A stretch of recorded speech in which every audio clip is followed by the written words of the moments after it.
মেধা আল্লাহ তাআলা তো সকলের মেধা একইভাবে সৃষ্টি করছে। এটা কিভাবে? ওই যে জমির হালকা সারটা যে বেশি দেয়, তার উৎপাদন ভালো হয়। তোমরা যদি ভালো চর্চা করো, ভালো করো, মনোযোগ দিয়ে করো, তাহলে ওর ভালো রেজাল্ট। ওর মাথা আর তোমার মাথার মধ্যে একই মগজ, কিন্তু একই ডিজাইন, অন্য ডিজাইনের নেই কারো মগজ। খালি কনসেন্ট্রেশন, যাকে বলে কনসেন্ট্রেশন, মানে খুব মনোযোগ দিয়ে করতে হয়। মনোযোগ দিয়ে করলে পরে একটা জিনিস জানা যায়। এই যে খবরের কাগজ তোমরা পড়ো, খবরের কাগজ পড়ে এটা মনে থাকে না যে ও আজকে অমুক এই কথাটা বলছে, আজ এটাকে 5 তারিখে কোথায় গেছে, এটা মনে রাখছো? সব মনে রাখছো তোমরা। তাহলে মনে রাখছো কেন? মনোযোগ দিয়ে ওদের দেখছো, ধরে হাতে দেওয়ার মতো মানুষেরও মনে হয়ে গেল। সুতরাং এখন 15 বছর, 15 বছর, 17 বছর আমাকে আমার কলেজে আসতে দেওয়া হয় নাই, আমাকে ঢুকতে দেওয়া হয় নাই। আমি একবার এসেছিলাম, আমাকে বেরিয়ে দেওয়া হয়েছে। তারা ক্ষমতা, এত ক্ষমতা, সে আল্লাহ ক্ষমতা করে, হ্যাঁ, সেই 15 বছরের ক্ষমতা কোথায় গেল? এখন আর একজনই লড়াই নাই, সফল। সুতরাং সীমা লঙ্ঘন করলে আল্লাহ পছন্দ করেন না। হাসিনা সীমা লঙ্ঘন করে ফেলেছে, যার জন্য তাকে পলায় দেশ থেকে চলে যেতে হলো। আর আওয়ামী লীগ যারা ছিল তারা এসে গেছে।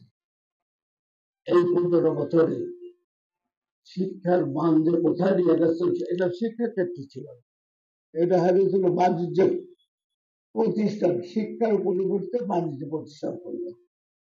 তোমরা জানি অবাক হবে, মমিন আলী বিজ্ঞান স্কুল থেকে প্রতি মাসে উজ্জ্বল, তারপরে এই যে কি এখানে আছে, তারপরে এই যে এখানে আরেকটা আছে, তারপরে এখানে আরেকটা আছে, কি ওর নাম লম্বা করে খেলাধুলা হবে, তারপর জানি কি জানো? হ্যাঁ, তোমরা টাকা, টাকার দাম দেখতে করে খায়, টাকা দেওয়ারে খায়।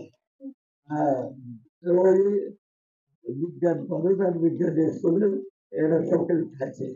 কত টাকা খাইছে জানো? বেশি খাই নাই, অল্প। তাদের পেট তো বড়, তাও পেট ভরে নাই।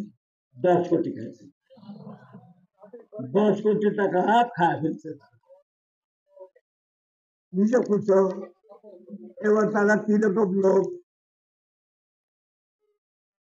ওই হেডমাস্টারও পড়েছে, আর যারা খাইছে সব মিলে 3 দিন পড়েছে। 15 বছর শিক্ষার ব্যবস্থা। শিক্ষা হচ্ছে ওখানে, ওটা হচ্ছে বাণিজ্য। ছাত্র ভর্তি করছে, টাকা দিচ্ছে।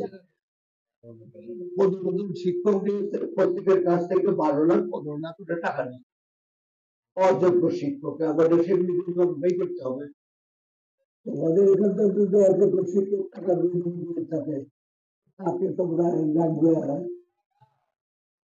আমি কাবলা নামে বাবুর্চি দিছি, সে বাবুর্চি খেলেও একদিন দেয় ঝাল বেশি, আর একদিন লবণ বেশি, ওই বাবুর্চি দেখা দেবো।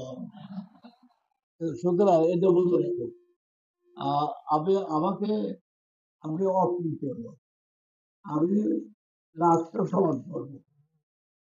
যদি বলে রাস্তার মাটি যদি বলে বন্ধু তুমি জানেও না আমার হয়, রাস্তা সমান হবে, বন্ধু চালা দিতে হবে, রাস্তা সমান করতে হবে।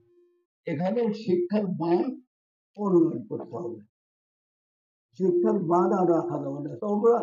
তোমরাও ছাত্র, আর বিজ্ঞান কলেজে যারা পড়তেছে তারাও ছাত্র, তাদের রেজাল্ট হবে 1 থেকে 10-এর মধ্যে, বোর্ডের মধ্যে কন্টেস্ট করবে, আর তোমরা হবে না, এটা তো হয় না। হয় কেন হয় না? এইটা অন্বেষণ করতে হবে। এখন আমাদের দেখতে হবে যে কি কারণে ওখানে ভালো রেজাল্ট হয়, তোমাদের ভালো রেজাল্ট।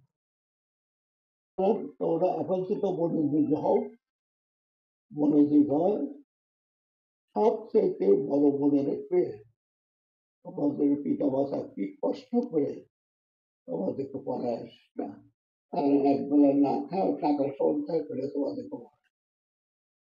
সুতরাং আমি এখান থেকে কলম স্টেশনের কাছে হাইটে ওখানে ট্রেন দুটো আমি সিরাজগঞ্জ কলেজ আইয়ে পড়ছি। চিন্তা করো তোমরা তো এত সুখের, তখন একটা কলেজ ছিল না, উল্লাপাড়া কোনো কলেজই ছিল না। আমি প্রথম 1970 সালে কলেজ করছি। তোমরা তো কত সৌভাগ্যবান যে তোমরা এখনো 19টা কলেজ আছে আমাদের উপজেলায়। তোমরা সৌভাগ্যবান না? আমাদের মধ্যে কেউ সলভের ট্রেনেও চলে গেছাও, কেউ বলতে দাও নেই। আমরা তো ওইভাবে কষ্ট করে লেখাপড়া করছি। সুতরাং তোমাদেরকে অনেক সুযোগ সুবিধা করে দেওয়া হয়েছে, এই কারণে যে তোমরা এখান থেকে হচ্ছে ভালো শিক্ষা গ্রহণ করবে। আমি আশা করি আমরা এই কলেজে শিক্ষকরা, আমি প্রথমে দুটো পরীক্ষা থাকবে, শিক্ষকের টাকা দেবো, রেজাল্ট আমি চাই ওইটা যদি পারে তোমরা পারবে না কেন? একই সিলেবাসটা না ভিন্ন সিলেবাস, একবার পারবে না কেন? মুখস্থ করে ভালো, যদি একটু না বোঝো তাহলে মুখস্থ করো।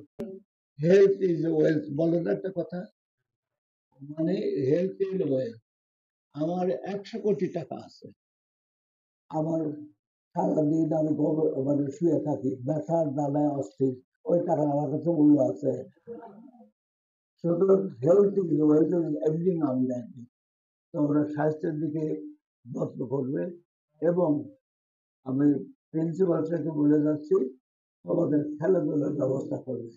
সব ধরনের 3টে খেলা, একটা ব্যাডমিন্টন, একটা ফুটবল, একটা হকি, আর ক্রিকেট। খেলাধুলার ব্যাপার আছে, ভলিবল, সব ধরনের খেলা এক এক সময় এক এক জন খেলবে, আপনার পিরিয়ডে দিবে। আজকে ধরো তোমরা 2 জন খেলবে একটা, আর একটা এত বড় মাঠ, ভলিবলের জন্য 3টা মাঠ হয়ে গেছে, এত বড় মাঠ আছে, ভলিবলই খেলো। আর যারা ফুটবল খেলবে তারা সপ্তাহে একদিন ফুটবল খেলবে। এইভাবে ভাগ করে খেলাধুলা করতে হবে। খালি বইয়ের মধ্যে মুখস্থ করলে এটা ভুলে যাবে, স্বাস্থ্য ভালো না থাকলে সব ভুলে যাবে। স্বাস্থ্য ভালো করতে হবে। সুতরাং আর তোমাদেরও অভিভাবকরা ফুটবল খেলে দেন, ওরাও ফুটবল খেলতে হবে।